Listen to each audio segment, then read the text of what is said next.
Situasies kan gekategoriseer word op grond van die konteks en faktore wat gedrag en besluitneming beïnvloed.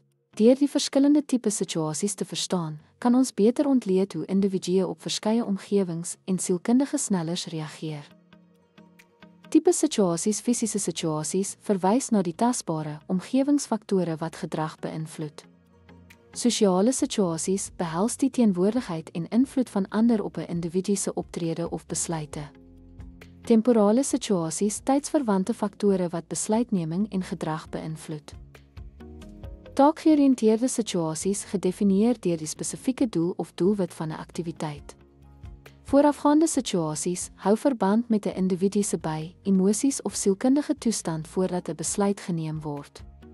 Krisis of noodsituasies, onvoorspelbare gebeure wat onmiddellike optrede of aanpassing vereis. Kulturele of ritualistiese situasies, situasies wat gekoppel is aan tradisies, rituele of kulturele praktyke. Die verskillende tipe situasies, fisies, sosiaal, temporeel, taakgerig, voorafgaande, krisis en kultureel, beklemtoon die diverse kontekste waarin gedrag en besluitneming plaasvind. Die erkenning van hierdie onderskeidings maak voorsiening vir 'n meer genuanceerde begrip van menslike aksies en keuses.